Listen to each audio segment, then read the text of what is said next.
So welcome to the first Bhaumik lecture of 2020. And it's really a great honor and a great pleasure to introduce Sir Anthony Leggett. He is currently the MacArthur Professor of Physics at the University of Illinois. For many decades, he has been a leader in the theory of low-temperature physics as well as the foundations of quantum mechanics. And in 2003, his foundational work on superfluidity won the Nobel Prize. Besides the Nobel Prize, he's won many other awards, the Dirac Medal, Maxwell Prize, and my favorite is knighthood, so we should call him Sir Anthony. That's where that comes from. And he's currently carrying out research in high-temperature superconductivity and superfluidity and on experimentally oriented studies of basic conceptual issues in the foundations of quantum physics, which will be the topic of his lecture today. And without further ado, I give you Sir Anthony.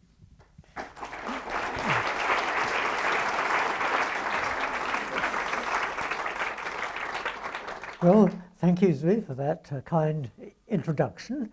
For me too, it's an honor and a pleasure to have been invited to deliver this distinguished Bhaumik lecture. In fact, you'll see that my lecture really is not about quantum physics, but I hope nevertheless that it will be very much in the spirit of the vision that Dr. Bhaumik had when he founded the Institute and this series of lectures. So I would like to start this lecture with what I suspect these days is, I'm afraid, a slightly politically incorrect question to the audience. The reason I have to ask this question is that I want to involve you in a very trivial and harmless experiment. But for that experiment, I do need a statistically significant sample of people whose native language is not English. So if your native language is not English and you are prepared to take part in this very trivial and harmless experiment, would you please raise your hand?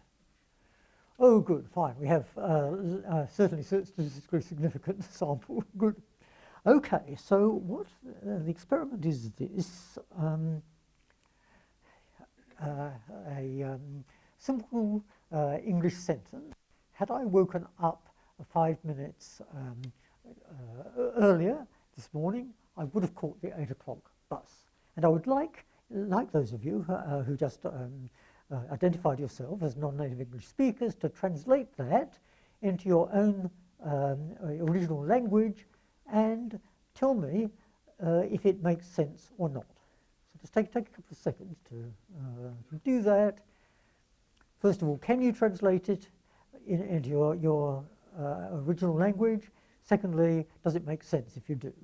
And only if the answer is either no, I can't, or no, yes, I can, but it doesn't make sense, would you raise your hand? No hands. As I thought. Good, fine. You'll see later why that might be relevant to my talk. Okay, so my title has to do with realism and the physical world, and we might start then by asking what do we or can we mean by realism? Now, of course, philosophers have been asking this question much longer than physicists have, and they have discussed the reality of all sorts of things, the reality of the human mind, number 5, moral facts, atoms, electrons or photons. In these cases, even with the atoms or the electrons or photons, it's a bit difficult to think of how we might get input from physics on that. So I'm going to ask, in what sense can physics as such say something about realism? And here's my proposed definition. At any given time, the world has a definite value of any property which may be measured on it, irrespective of whether that property actually is measured. Now, in order to make that proposition possibly experimentally testable, you need to extend it to finite parts of the world, and we are going to assume that that's what we've done. And what I'm going to ask in this talk is, irrespective of the universal. Well, okay, let's step back a moment. I think you will realize that according to most interpretations of quantum mechanics, the statement in the box here is actually not true. But that's basically quantum mechanics. I'm going to ask the question, let's not necessarily suppose that quantum mechanics is universally valid. Nevertheless, what can we say about this proposition directly from experiment? So let's start off with the simplest case. It is a simple two-state system, and a microscopic example of this might be photon polarization. Imagine that we have a single heralded photon in our apparatus. Now, for those who are not in the quantum information field, heralded simply means, crudely speaking, that we know we've got one and only one photon in our apparatus. And we're going to put that photon through a polarizer, which is the device which will have a particular transmission axis such that if the polarization, the electric field, so to say, of the photon is parallel to that transmission axis A, then the photon will pass the polarizer and will then enter into a detector. The detector will then fire, and as a result of that, we can arrange that various pretty much macroscopic level things happen, like say I ring a bell, I flash a light, or I print out a bit of computer tape, same as happened. If the photon, however, has an electric field which is perpendicular to A, then it will get reflected. It will get into a different counter, but again, the same thing will happen. And I call this transmission counter Y, and the reflection counter N. Yes, no. So crudely speaking, what we've done is to pose to the photon the question, are you polarized along A or perpendicular to A? And the experimental fact is that for each photon, either we'll find that counter Y clicks and counter N doesn't, or vice versa, N clicks and Y doesn't. Of course, I'm making certain implicit assumptions about the polarizer and the detectors being ideal, but let's do that for a moment. And so the natural paraphrase is that when asked, each photon answers that yes-no question, either yes or no. And if it answers yes, we will, just as a matter of notation, we will assign to that photon the value of a quantity A, which is +1. If it's no, we'll assign the value A equals -1. So far, so good. But what if we don't ask the photon for its polarization? Again, so suppose we have a single heralded photon, but now no measuring device. What's going to happen then? Well, we might imagine, say, for example, that we have a switch here which switches the photon into in some different direction where it simply doesn't encounter the polarizer and the detector. Now, suppose that a given photon is indeed directed elsewhere. Does it then have a definite value of A? And even, we could start asking ourselves, or I'll have to come back to this later, what does this question actually mean? Okay, well, I think these questions have been around ever since the birth of quantum mechanics, but it turns out that you don't actually get all that far in answering them, at least at the level of microscopic physics, by simply thinking about single photons. You actually get a lot further if you think about pairs of photons, and this is what led to the series of experiments I'm going to describe in the next few minutes. Now, many of you will know these already. They're the so-called Bell EPR experiments. The motivation for those experiments was that quantum mechanics makes a rather surprising prediction. in this kind of situation. However, one can perfectly well imagine that way back in, say, 1900, before the birth of quantum mechanics, some crazy physicist had taken it upon him or herself to actually do this series of experiments, knowing nothing whatever about quantum mechanics. Okay, and the conclusions I'm going to draw would be exactly the same. Right? So let's look at those experiments. So this is a very idealized version of the so-called EPR-Bell experimental setup. We have an atomic source here, which consists of atoms which can be excited from their ground state into an excited state, and then as they decay back down to the ground state, they will emit a pair of photons. So they'll make two transitions, a transition from the initial, the excited state to an intermediate state, and then from the intermediate state back to the ground state, and in each of those steps they will emit a single photon. And it's not, in general, the photons won't be emitted back to back, but let's concentrate on the special case where they are emitted back to back. Well, we arrange that these photons first of all enter a measuring device. Say photon number, okay, this one on the right, enters a measuring device, and since it's become conventional in the quantum information field, we will call the, as it were, the person associated with this measuring device Alice. You can just think of it as an inanimate measuring device if you want to.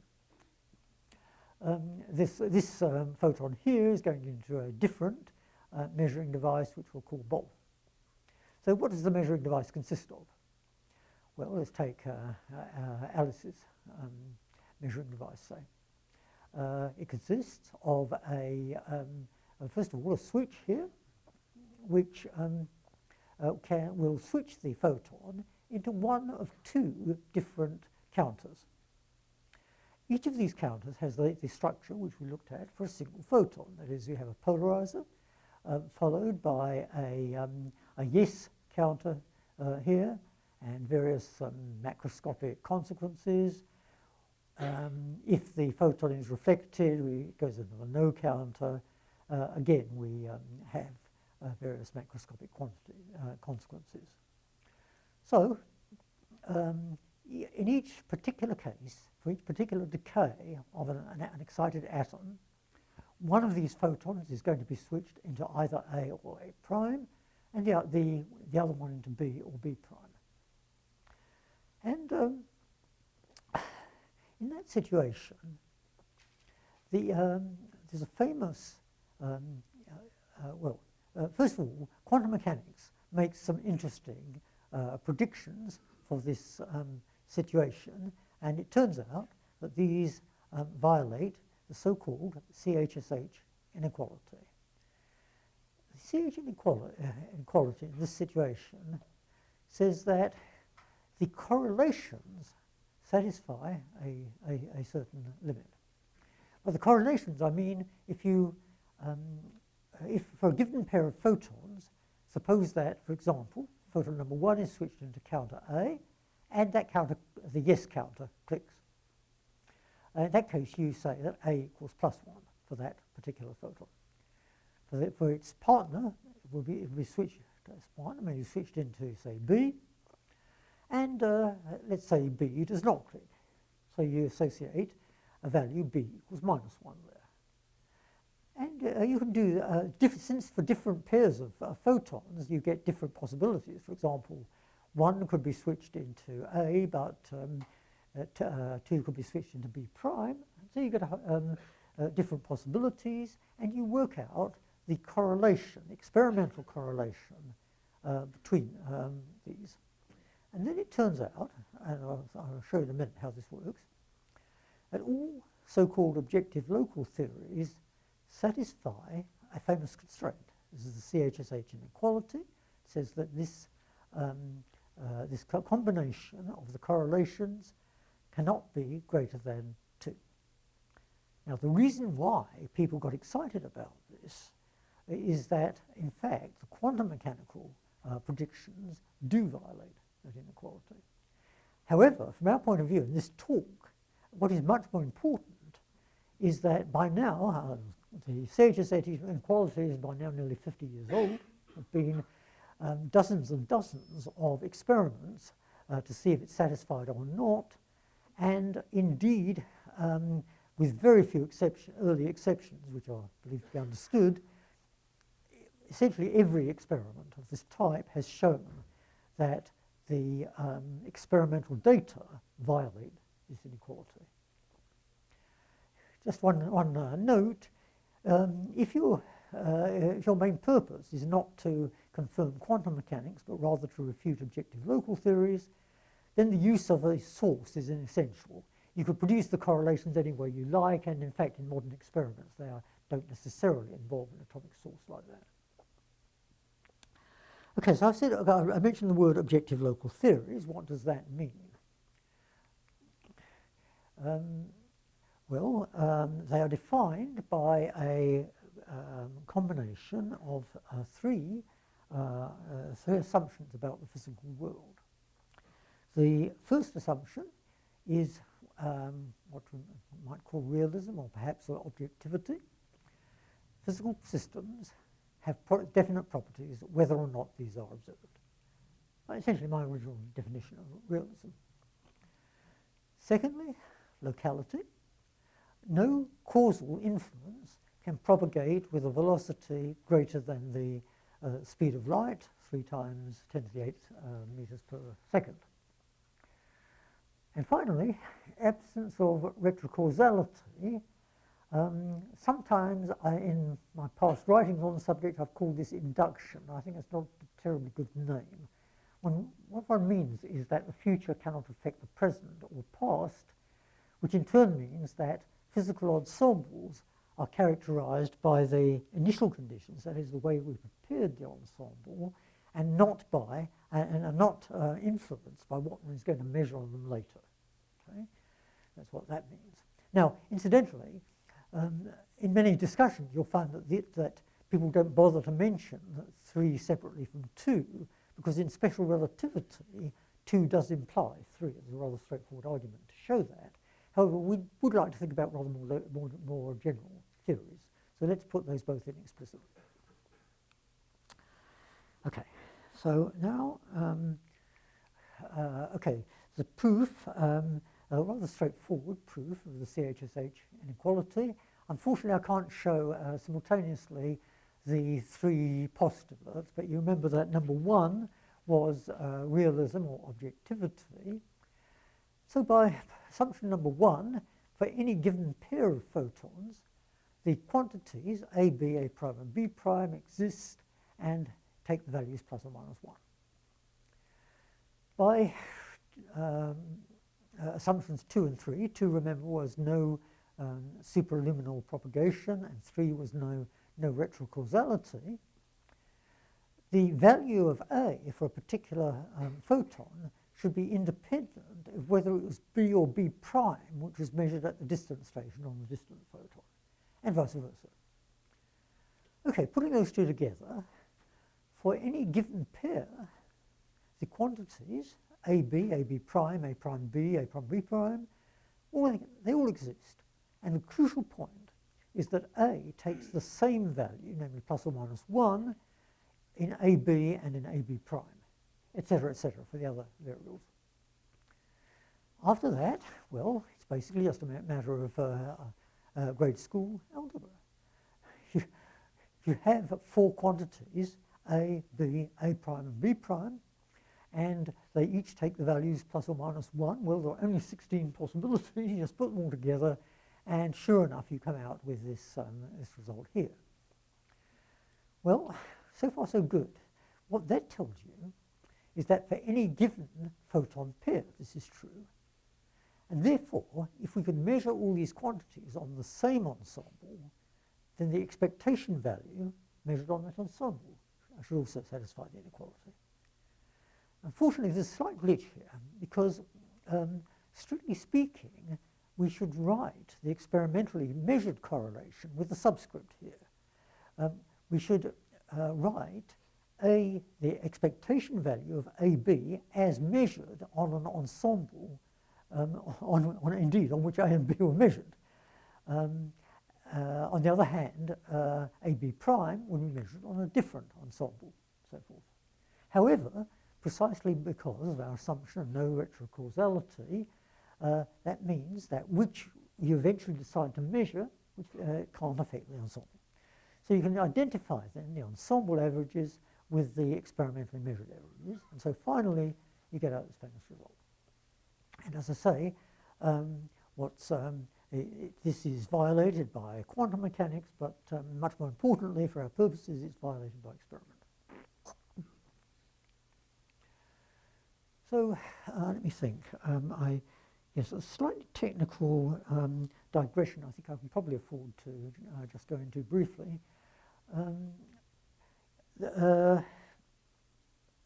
First of all, what we've basically concluded is that we had three postulates which went into the proof of the CHSH assumption, CHSH inequality.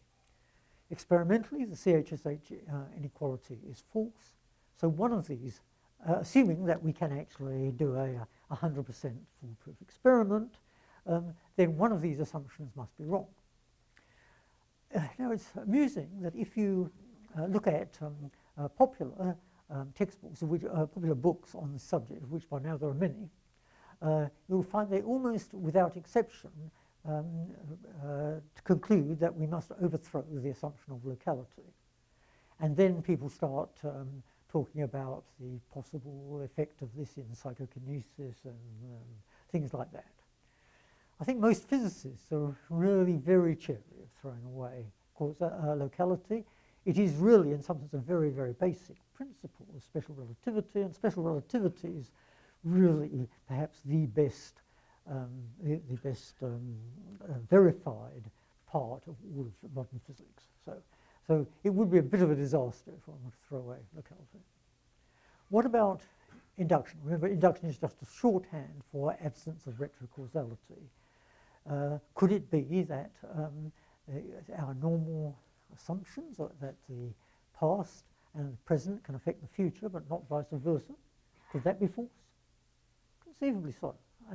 And various people have quite seriously considered this possibility, but it would have all sorts of really very unsettling consequences.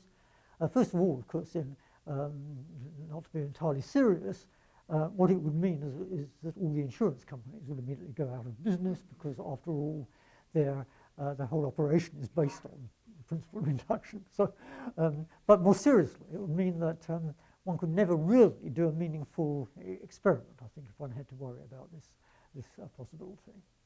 So, at least prima facie, one may have to throw away realism. Digression at this point.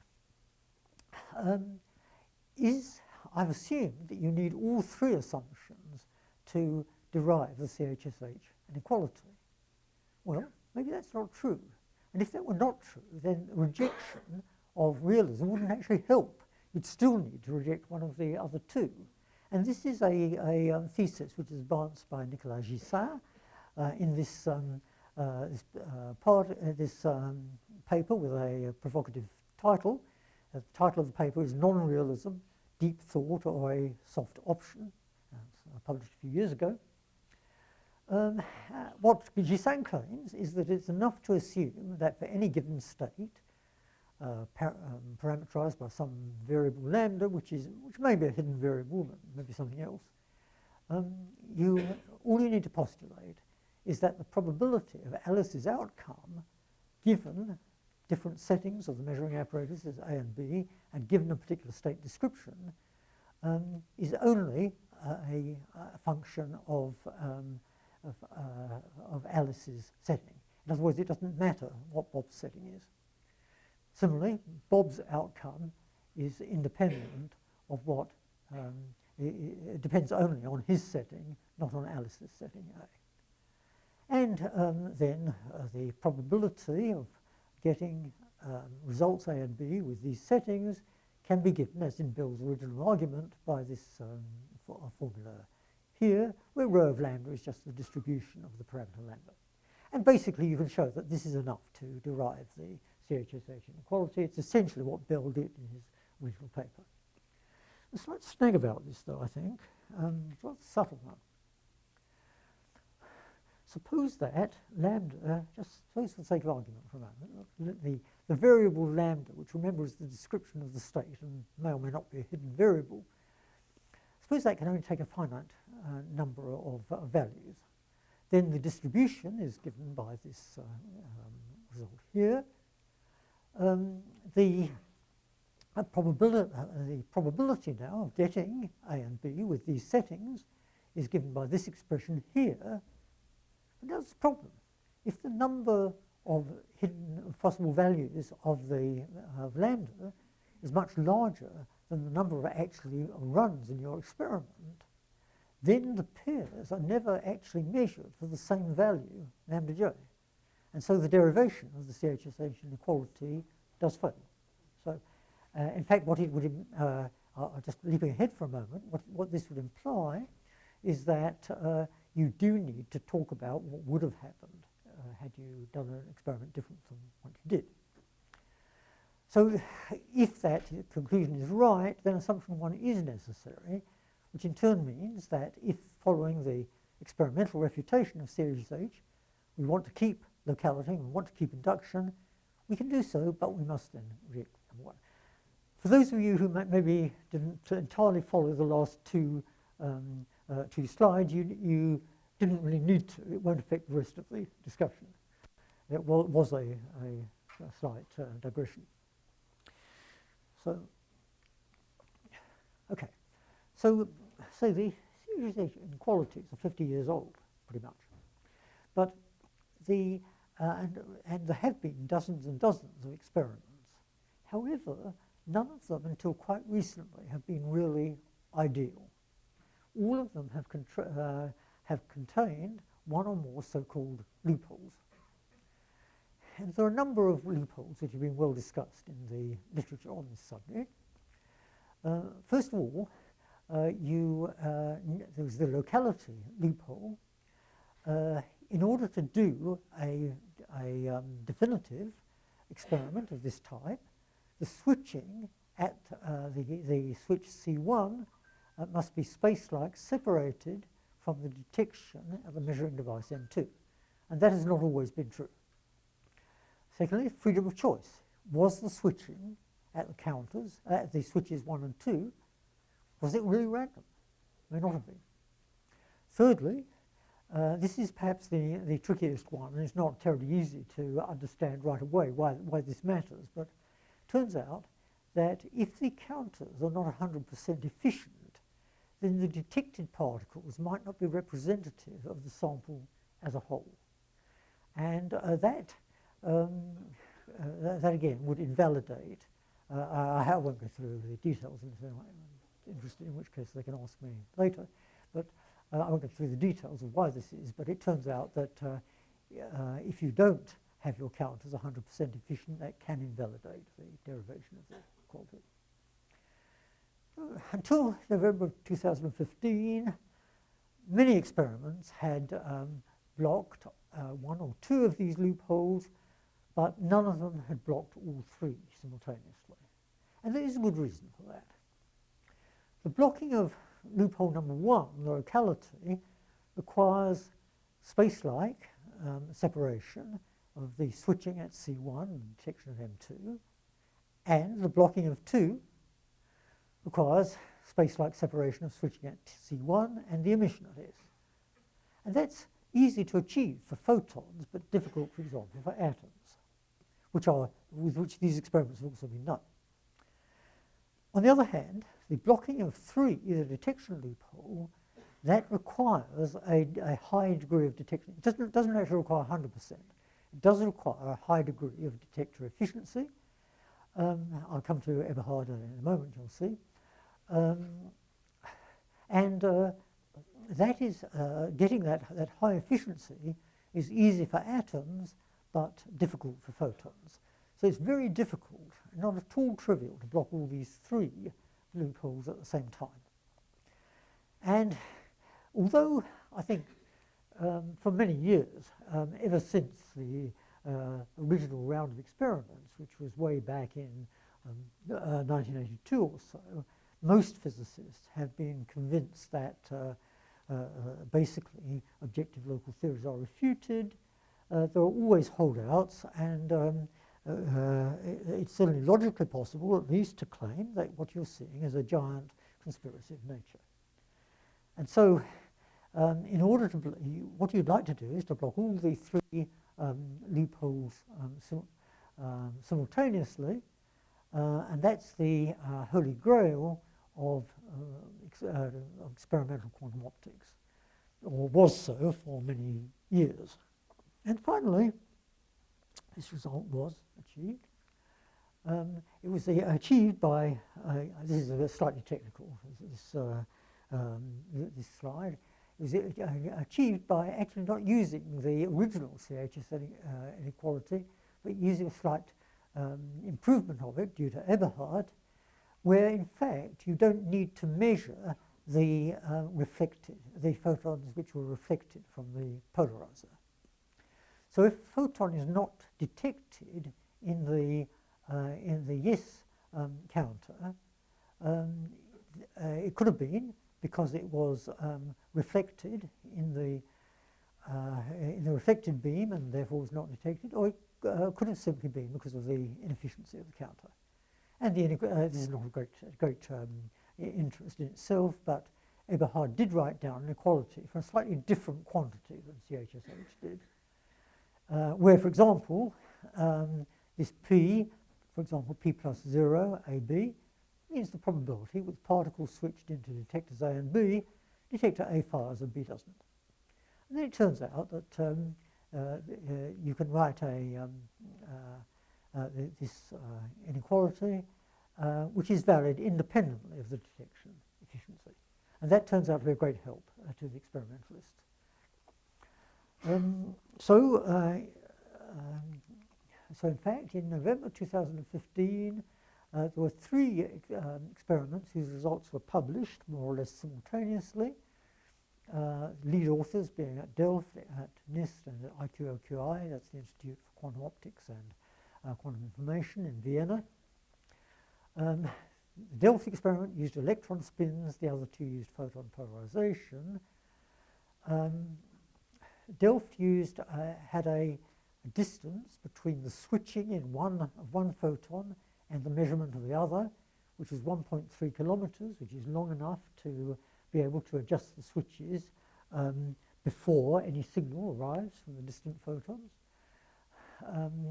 They found a value of k minus 2, which remember should be negative or 0 if CHSH is right. They found a value of that. And the significance is not that spectacular in this experiment, something like 0.019. NIST experiment, again using photon polarization, not a terribly large separation, but remember they were using photons, not electrons, so life gets rather more favourable. They used the Everhard inequality, and this is their value for J. 2 times, I can't read it, 10 to the minus 7, I guess. And notice that the values here are 2 times 10 to the minus 7, 7 times 10 to the minus 7. These look incredibly narrow margins by which to conclude something really fundamental about the physical world. So you might think to yourself, well, if something just if 1 in 10 to the 7 shots went wrong, that would account for this. Well, actually not so, it turns out. The reason is that these experiments really use not millions, not billions, but trillions or quadrillions of photons. They really use a lot of photons. And if you lose enough photons, then even a margin like this does become statistically significant. And so, in fact, IQOQI were able to conclude, I think somewhat cheekily, that the probability of having got their result on a objective local theory was something like 10 to the minus 30, I'm not entirely sure one should really take that too seriously. Okay, so looks like local realism is dead. Or is it? Wait a minute. What are the outstanding loopholes? It turns out there are some. One is superdeterminism. Suppose that every measurement that you thought you were making voluntarily was actually determined by something in the initial state, say, of the universe. Then you could get around the CHSH argument. Unfortunately, that hypothesis is probably experimentally untestable. Retrocausality. What if the actual choice which you made later of which way to send your photon, which polarization to measure, what if that could react back on earlier events like the emission of the photons? Again, that would destroy the CHSH inequality. Again, unfortunately, as far as we know, that is probably untestable. However, there's a third possibility which may be testable, and that's collapse locality. Remember, almost without exception, discussions of the EPR Bell inequalities, CHSH and so forth, they all implicitly assume that a definite outcome is realized at some particular point in the experiment. And generally speaking, they very frequently, people tend to assume that a definite outcome is realized when you present your photon with a polarizer. Either it goes through, or it either gets transmitted or reflected. And that then becomes a fact about the world. Well, one knows in general that's not true. There are other kinds of experiment you can do using so-called Mach-Zehnder interferometers, where you can show that it could not have been the case that each photon was either definitely transmitted or definitely reflected. So, well, maybe a definite outcome was realized when the photon, having, say, passed the polarizer, entered the anode, I think, cathode, probably the cathode, of the photomultiplier. And you triggered a sort of electron shower. Well, no, again, unfortunately, if you really take quantum mechanics seriously, that's not true. Nothing definitely happened at that point. So if you leave it long enough, eventually you've got to correlate your results in some kind of central counter. You've got to combine the results from the two stations. If you leave the actual realization of an outcome to that point, then you can no longer exploit the condition of locality. Okay, so it does become a not entirely trivial question to ask at what point in the measurement process was a definite outcome realized. And to answer that question, one actually needs to, or at least not to answer it, but to shed some light on it at least, one needs actually a different kind of experiment. And so this is the topic of the last few minutes of my talk. So the experiments I'm now going to talk about have nothing to do with microscopic objects like atoms or electrons. They have to do with rather macroscopic objects like superconducting devices, bits of metal sitting on benches and things like that. And what the experiment is that you're going to try to do is the following. Suppose that suppose we have, let's take a superconducting qubit interrupted by a single Josephson junction. These used to be called rather unglamorously two-state systems or single junction squid rings. Nowadays they go by the fancier name of flux qubits. It's the same thing. So it turns out you have two states of this macroscopic system corresponding to circulating current anticlockwise or clockwise. And these, we'll label this one as Q equals plus 1, Q equals minus 1. What we're going to do is to start the system in, let us say, the state Q equals plus 1, put it through subject it to a sequence such that, according to quantum mechanics, it evolves into a superposition of these two different macroscopic states. And then we're going to see what the effect of that is on its behavior at a final time. So it is very important that these two intermediate states are macroscopically distinct. The system is not, well, at least according to quantum mechanics, it's not either in this state or in this state, but in some kind of quantum superposition of the two. Now, there were quite a few experiments on this system. They go way back to about 2000. And if the raw data is interpreted in quantum mechanical terms, then indeed it turns out the state at the intermediate time is indeed a quantum superposition, not a classical mixture, of the two states plus and minus. Now, one question which always arises in this context is, well, you say these two states are macroscopically distinct. What does this mean, really? How macroscopically distinct are they? The only answer I can give you is to make a comparison with a more familiar example, the smallest dust particle you can see with the naked eye, and compare the numbers, as it were, the characteristic numbers which occur with what occurs for this flux qubit.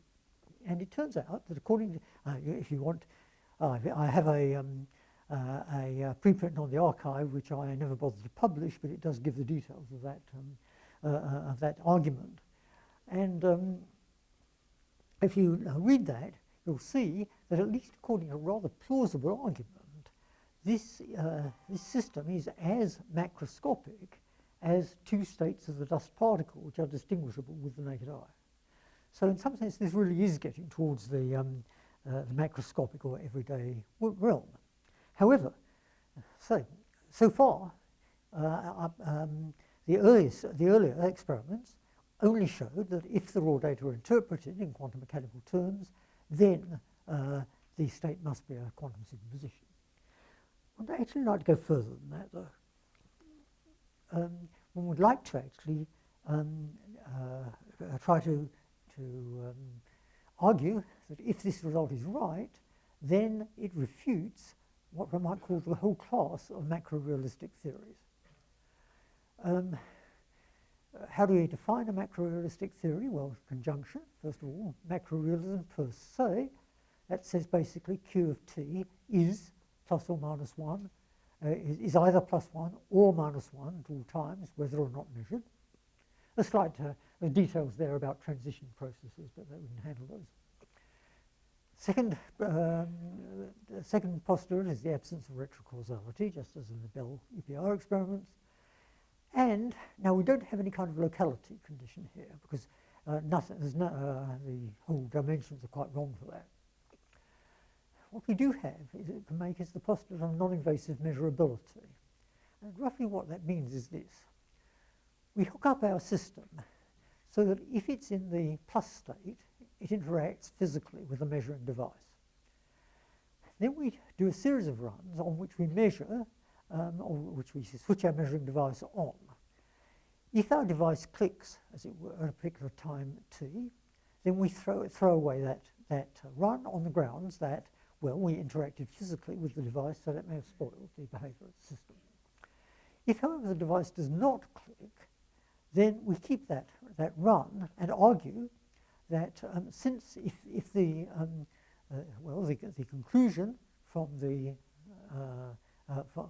result that the device did not click is that the system could not have been in this state, it must have been in this one. If it was in this state, then it can't have interacted with the measuring device. Now, in this case, it's unnatural to assert macro-realism while denying this non-invasive measurability. You might ask, can you test non-invasive measurability explicitly? Well, no, you really can't. But what you can do is to make it at least, quote, plausible by an ancillary experiment. And the ancillary experiment does the following. It ensures you set things up in such a way that you know, quantum mechanics predicts, and you actually measure independently that at some particular time, Q is known to be plus 1, so here. And, I think I probably want to say Q is known to be minus 1, according to this diagram.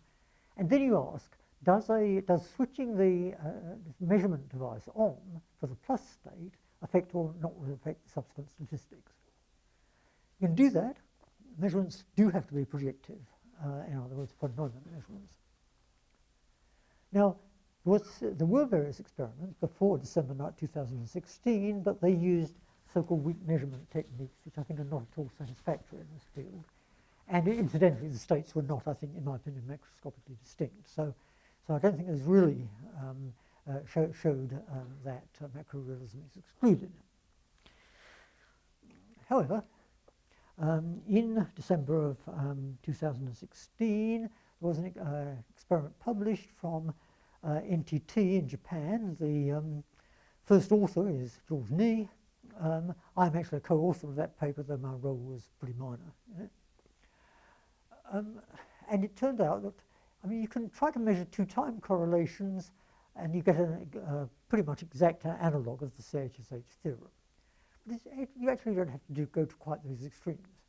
What you can actually do is to check directly how far measurement, which might or might not be invasive, affects the value of Q at the final state for different macroscopically distinct states and further superpositions. So in other words, again, you're talking about, let's just go back for a moment. Yeah, you're talking about this setup here. You're talking about whether a measurement, a measurement at the intermediate time of whether the system was in this state or this state affects the result you're going to get for the final state. So now it's not a totally trivial measurement. What you first of all have to do an ancillary experiment to see how non-invasive your measurement is. So you define this quantity here, which is the difference between what I found at the final time, depending on whether I did or did not make an ideal non-invasive measurement, or hopefully non-invasive. So, so you first do that for a state where you knew, or you think you know, that the system was actually in, say, the plus state. How, if I switched on a measuring device for the minus state, did that affect the final result? And the answer is, well, yes, it does. It's not zero completely. Similarly, you do the same for the other way around. For when I know that this is in the minus state, did setting up a measurement for the plus state affect things? Again, not zero. But for the final payoff is that you get the main experiment in which you actually don't know that the system is definitely this or this, and then you ask what is the effect on the final state. And the output of the experiment basically is this quantity delta, which is the difference between what you got in the main experiment and what you got in the subsidiary experiments. Any macrorealistic theory would say that delta has to be greater than zero. The actual experiment tells us that delta is this number, minus 0.063, which violates the macrorealistic prediction by 84 standard deviations. So it does seem then that, okay, given that you're willing to buy this argument, which you might not be, but if you are willing to buy this argument, then it seems that realism really is refuted, not just on the microscopic level, single photons or pairs of photons, but also at the putatively macroscopic level of superconducting devices and so forth. Well, okay, what that says then, at least prima facie, is that even a macroscopic object cannot be said, it cannot be said of this macroscopic object necessarily that it is in a definite macroscopic state. Question. What does that mean? What does it mean to say it is in a definite macroscopic state? Well, of course, as many of you will know, there's a famous quotation which came up in a quite different context. It all depends what the meaning of, quote, is. And that is indeed true here. Unfortunately, we do have to figure out what we mean by saying that it's in a definite macroscopic state. So here's a suggestion which I rather like and would tend to embrace. It was, I think, originally due to Henry Stapp. Asher Perez is also propagated it, and there are no doubt others. Let's just go back for the moment to the case of a single heralded photon. Suppose it is actually switched into elsewhere, so it doesn't actually meet this polarizer here. What then does it mean to ask? Does it have a definite value of A? And Stapp and Perez and others proposed a possible quasi-operational definition. Suppose the photon had been switched into the measuring device, then actually you can make two statements. Again, if the non-English speakers would like to translate these into their original language and see if it makes sense, it might be quite interesting, but I think you'd reach the same conclusion. There are two possible statements one can make. Proposition number one is that under these conditions, where I didn't in fact switch the photon into this counter, but imagine that I had, it's a fact that either counter Y would have clicked or counter N would have clicked. Well, that always seems to happen in the experiments where we do switch it into the polarizer. So that seems pretty much of a truism. Proposition number two is a little more tricky. Either it is a fact that counter Y would have clicked, that is a fact that A equals +1, or it's a fact that counter N would have clicked, equals -1. And crudely speaking, I think one can reasonably define realism as proposition 2, as macroscopic counterfactual definiteness. So if we've rejected realism, we've rejected that statement. In other words, we rejected the statement that counterfactual statements have truth values. Now, as I mentioned previously, philosophers have been exercised about this question long before the physicists got into it. Do counterfactual statements have truth values? Now, common sense assumes they do. I mean, after all, I asked you, you take that statement, which is a simple statement in the English language, appears to be grammatical, etc. Can you understand the meaning of it? Everyone said yes. And even if you translated it into another language, it's still true, you said yes. The legal system depends absolutely on the assumption that counterfactuals have truth values. The prosecuting counsel says to the jury, had the accused not pushed his victim down the stairs, she would be alive today. That's a typical counterfactual statement. The jury has to decide whether or not they believe that statement to be true. So certainly a lot depends on this. So what then is the meaning of counterfactuals? Well, as I say, I've talked to a lot of philosophers, a fair number of philosophers about this, and they generally end up by referring me to what seems to be the classic text, a philosophical text on the subject, which is by David Lewis, this one here. And here is David Lewis's version at an early stage in that book. If kangaroos had no tails, they would topple over, seems to me to mean something like this. In any possible state of affairs in which kangaroos have no tails, and which resembles our actual state of affairs as much as kangaroos having no tails permits it to, the kangaroos topple over. So let's try to translate that into our situation. Is it the case that in any experiment in which everything else is the same, but we measure A instead of A prime, that we always get +1? No, unfortunately not. And indeed, the NTT experiment shows that's not simply amplification of a microscopic indeterminacy, it's true even at a semi-macroscopic level. So that raises the technical question. This is a bit of a technical question, which might be of interest to any philosophers in the audience, but perhaps not to most of you. Is determinacy even possible in the absence of determinism? These two are really rather different concepts, but are they related in a rather deep way? Well, maybe so, maybe not. But either way, I think this is not going to stay. This difficulty is not going to stay quarantined at the microscopic level.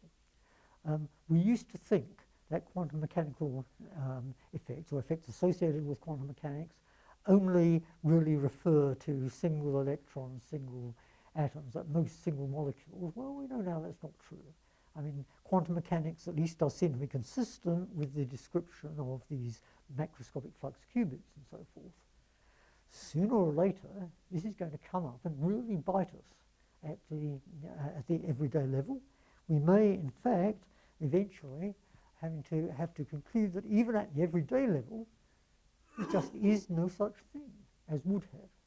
In other words, counterfactuals simply do not have truth values. And as I say, that's really nothing directly to do with quantum mechanics, although it's quantum mechanics which motivated the whole thing. But I think it's nevertheless a very interesting and perhaps in some ways a little scary conclusion about the physical world. Thank you.